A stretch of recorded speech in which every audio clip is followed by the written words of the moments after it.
So hello everybody, and we're back, and it's the last evening of our cruise, and behind us is Vancouver Island. Yep, we're passing through the piece between the island and the mainland. So Vancouver Island's back there, the mainland's out there towards where you are. Yeah. But yeah, it's been a lovely cruise. The scenery and stuff has been absolutely amazing. I knew growing up here in the West Coast and amongst the mountains and the ocean and everything being very close that there's something really truly special about this area of the world, and it truly is. Coming back here is just, it's a place where my soul always kind of takes a deep breath and breathes out. And there's definitely a Pacific Northwest vibe, having been all the way up the whole coast, but really from Portland north, maybe parts of sort of north of San Francisco north. There's definitely an iconic vibe in the area. So I wanted to talk to you a little bit about sort of your experience with accessibility and stuff, because it's new for both of us navigating this. For sure. For sure on the navigation part. And, highlights, low points, what you thought people did great, what was great, and what I think cruise lines can do better. Yeah. So just as a little bit of backstory, I have what is called spinal stenosis. So the part where my spinal cord goes through my spine has narrowed, and it's causing both sensation problems, but what's predominantly made the accessibility piece is that I'm slowly losing motor strength and motor control. So I'm hoping that will be much slower, but it's advanced quite a bit in the last 3 or 4 months. So we decided to get a scooter while I was on board. Because for anybody that's been on a cruise ship, that there's a lot of walking on a cruise ship. How did you book that scooter? Yeah, so I went to the cruise ship's website, and they recommended one of 2 vendors. So there's the one that I use, which is called scootaround.com. One little tip for Canadian who decide to go the route of booking through them, it is in American dollars. So, it didn't sound so bad at $40 a day. But when you translate into Canadian dollars, it's like 400 odd, for the whole trip.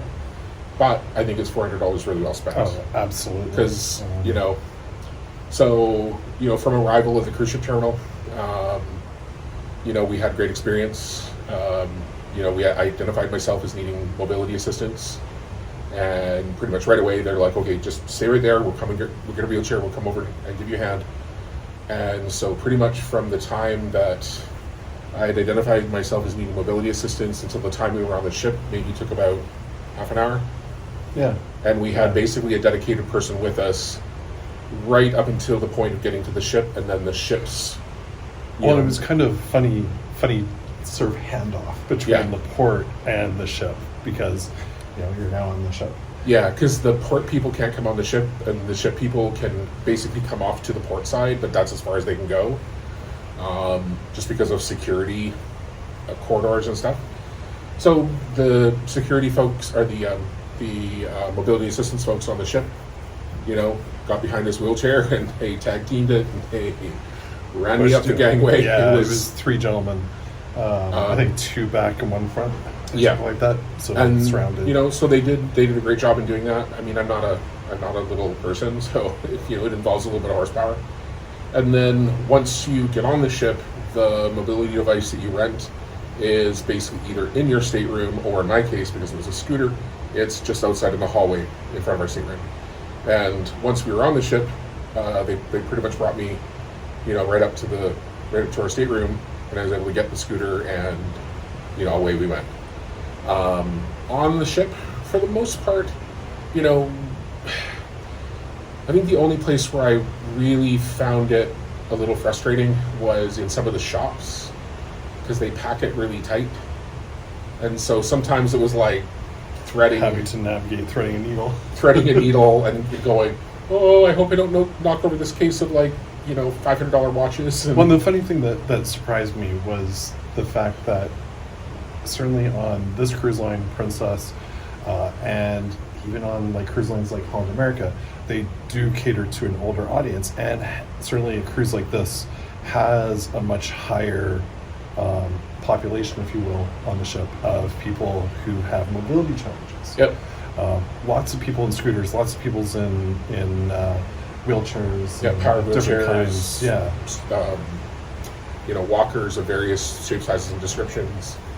I also get the challenge of, hey, we've got small space, we need to maximize it to maximize the profits, all that stuff. And, for the most part, I would say that if a staff member noticed you were there and noticed that you were struggling or noticed that there was an issue, they would move furniture. Well, what was great was, I think most were pretty cognizant of, Oh, yeah. okay, there's someone with accessibility needs in our store, let's help them out, cater to them. even they provide really good service. Yeah, even like a couple times in the shops, it's like, I had staff people come up to me and say, if there's something you wanted to look at and you can't quite get over there, just let us know. We'll come and bring it to you. You can take a look and we can always put it back. Like no big issue. And the one thing I will say is there were a couple times that I wanted to go into the Princess Theater, which is like their main theater space, and while they had lifts, there was no one around. And these were not necessarily for their big stage shows. These were like seminars they were having, or like there was a cooking demonstration earlier today, which I wouldn't have minded going to, but there was not a staff member to be found anywhere around the entrances. Because when we went and saw the presentation in the Tlingit community and Alaska, I forgot you got out of the chair and actually used your cane to come up. Yeah. And stuff like that. So that's one little thing that they could certainly improve, I would say. Like if they're having something in the theater, have somebody near one of the lifts, so that if a person in a mobility device needs to go up, that there's someone there that can be there to render assistance. Right. Either that or have something where we have a little button that we can press, or a button near there that, if you need mobility assistance, please press this button. I've taken to calling the medallions that Princess Cruises uses as the communicator. Because you can use the app to find people and chat with people. Although we found given you have the internet built into the Plus and premium packages, you just use Telegram, WhatsApp, Facebook Messenger, iMessage, whatever you're using, Signal.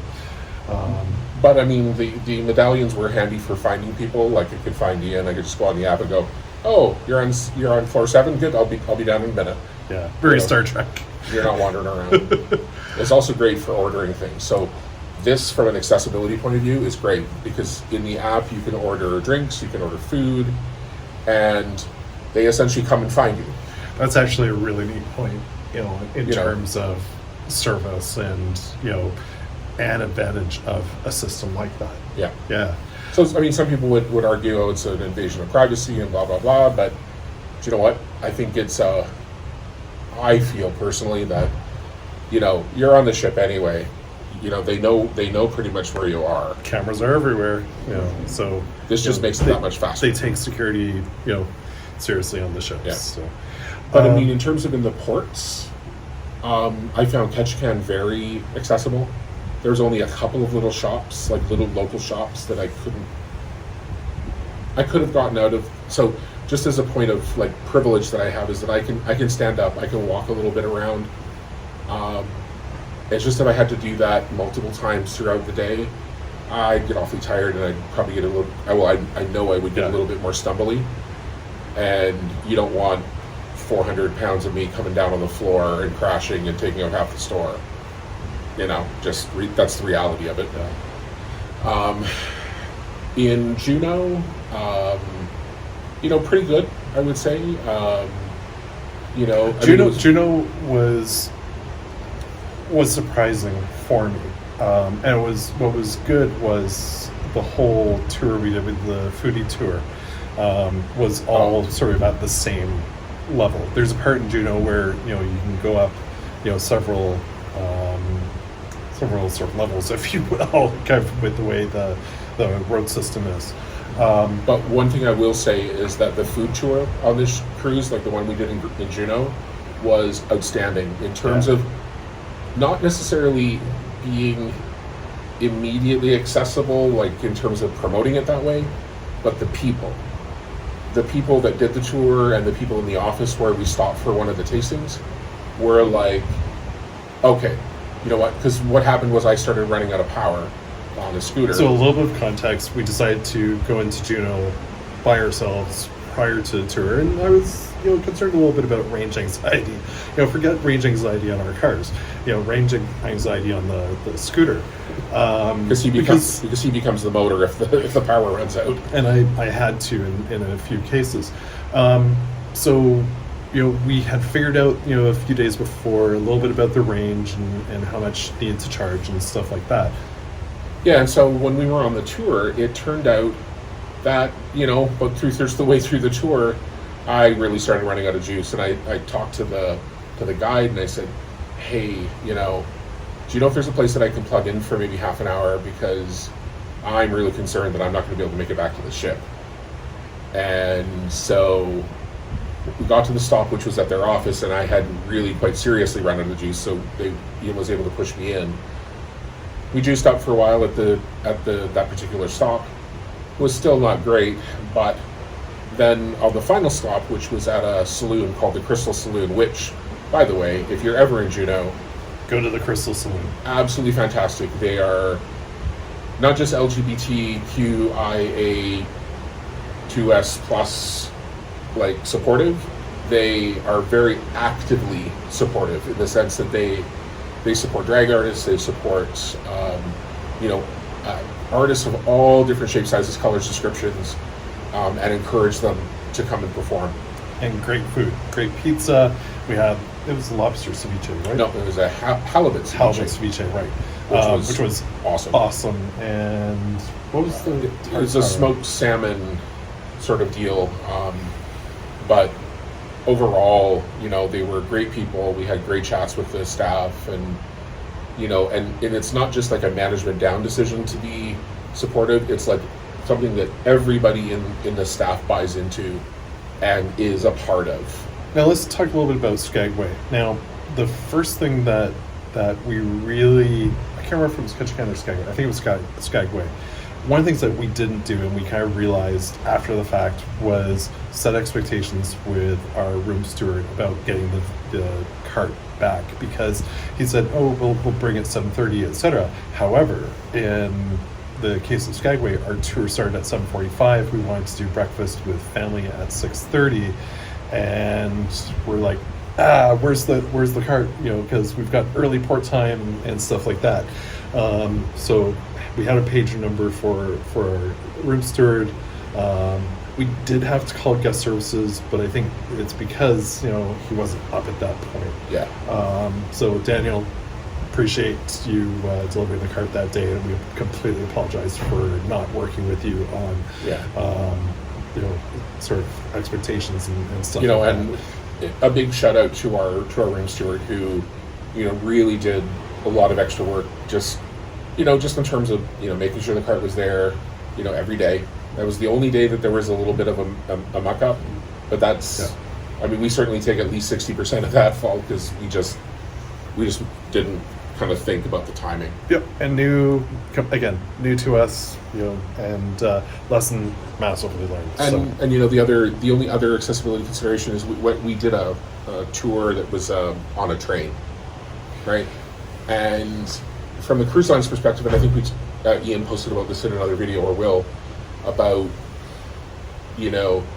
the cruise line having a little bit more information about accessibility considerations, like how long of a distance is it to a place, because in that case I couldn't take my scooter off. Well, and it just really sort of, hey, what was really sort of the timeline of the tour and things like that. So it's like, get to the pier, get onto a bus. How far is that bus? It's like, okay, it's from here to over there. And it was a fair distance, and hats off to the crew member who actually wheeled Scott, because well, actually even step back. First thing was tenders. You can't take a motorized scooter on a tender.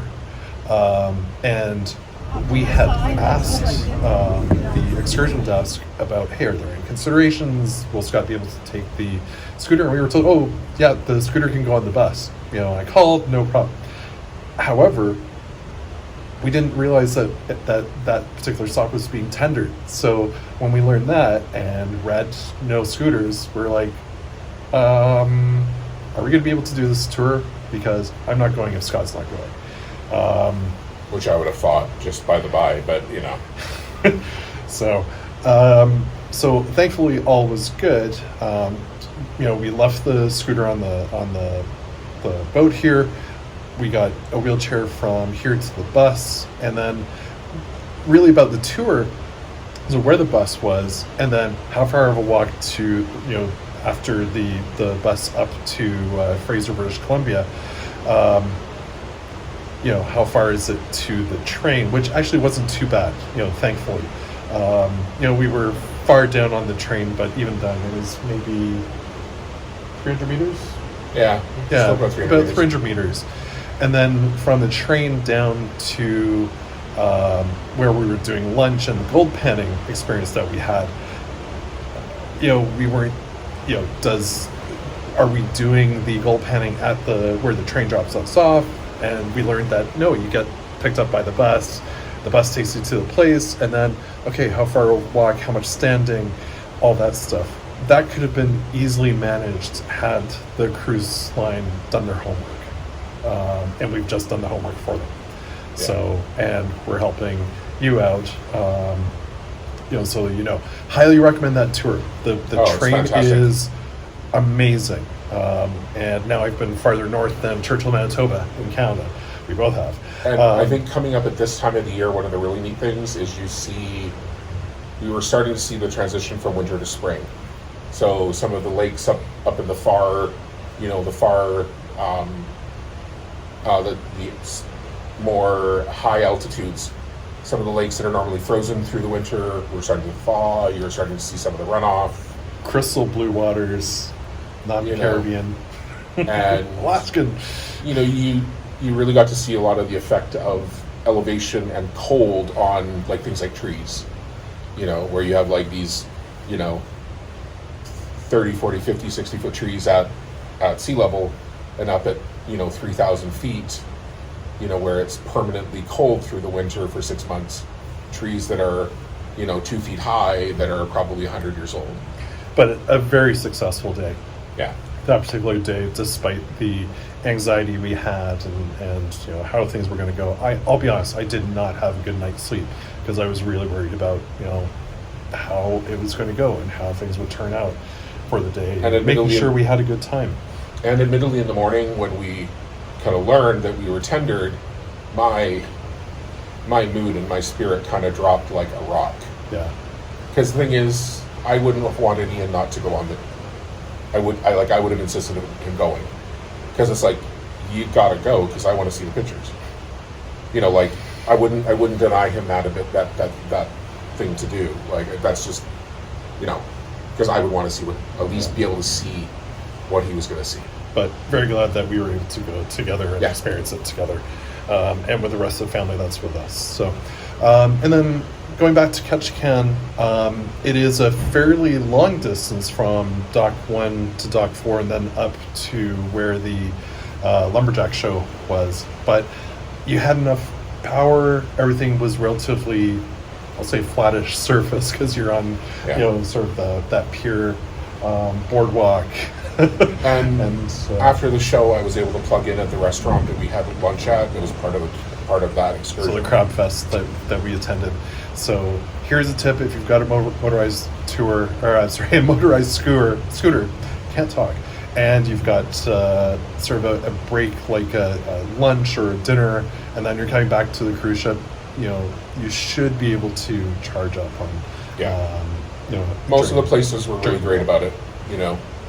I think they're probably used to it being a tourist-intensive town. Well, they want people to have a great time as well.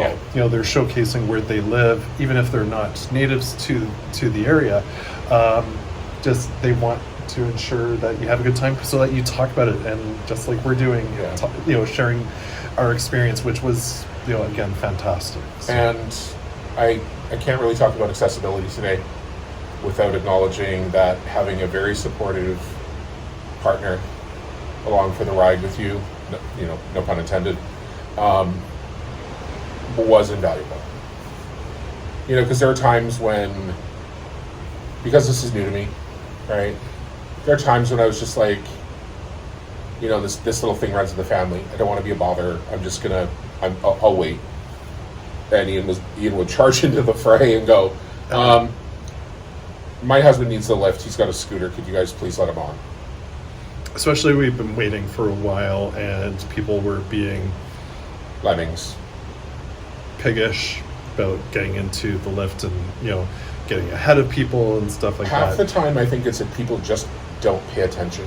Yeah. They're like hyper focused on getting, doing this one thing. And, even a few times when I'm like, scooter, can I please come on the lift? Sometimes they wouldn't listen. Well, and especially if they're going 2 floors up or down, it's like the stairs are available. Now, if they are someone who has a hidden disability, right, they're able to walk, etc., but maybe they've got heart problems and they can't, okay, that's one thing. But, if you're only going up 1 or 2 floors, save the lifts for someone else, walk it. Yeah. Thankfully, despite my own, health challenges, heart and lower back, I can still walk the stairs and stuff like that. And I can push your scooter. Yeah.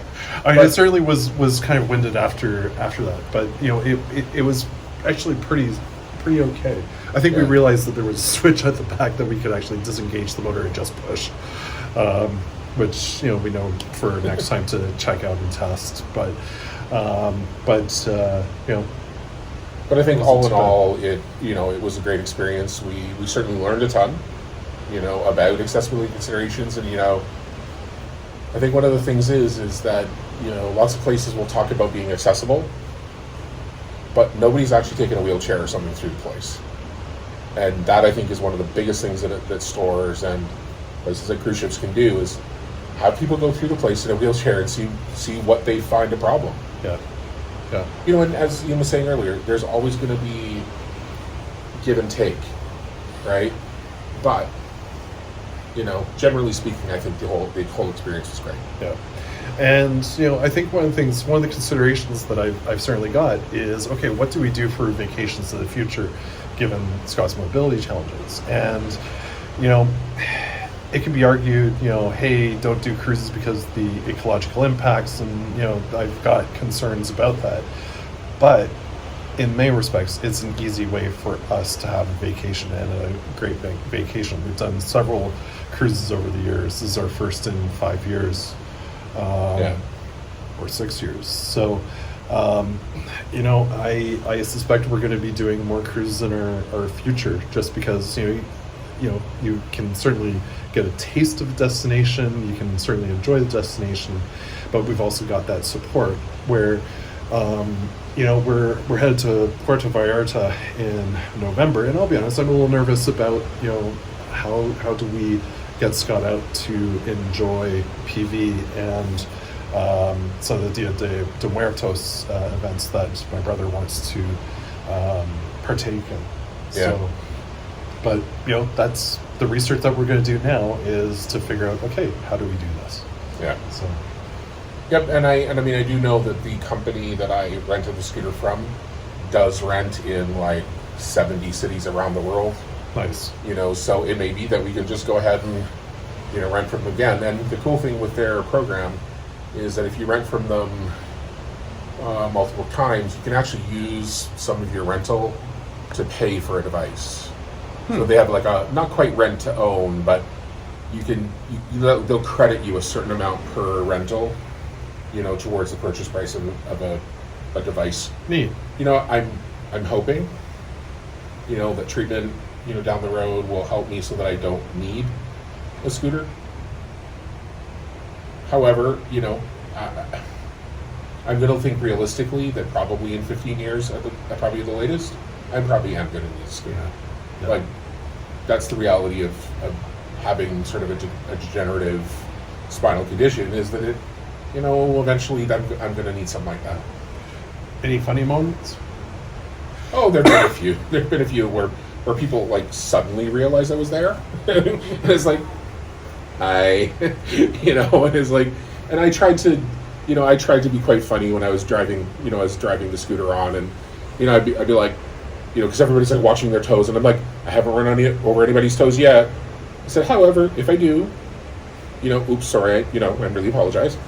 If I do run over your toes more than once, I either really like you, or we've got problems. And people would chuckle, and and most people around realized it, and we're actually, a lot of people were really good, like actively really good, like people going, hey, this guy in the scooter over there, could you let him come on before you guys get on? And I like sort of stood in for Ian on a couple occasions when he wasn't there to kind of beat the lemmings off.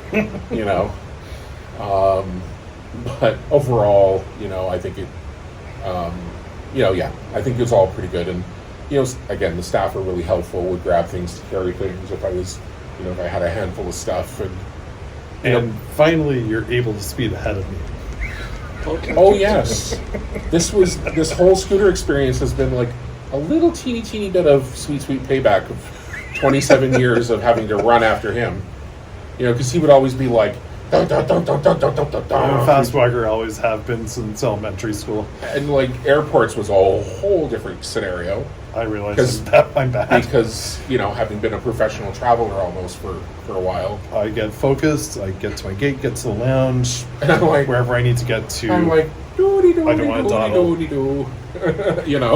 But, actually what's been kind of neat is, letting you scoot ahead, and I'm like, I'll just catch up and just take my time. So it's been kind of an interesting bait and switch almost. Yeah. Well, because I'm like, doody-doody-doo, and I'm like, oh, I can speed ahead. Yeah, it's like, especially when I was, wearing the formal shoes and stuff, like my feet are kind of hurting. I'll just take my time and saunter and, let everybody enjoy watching my kelp.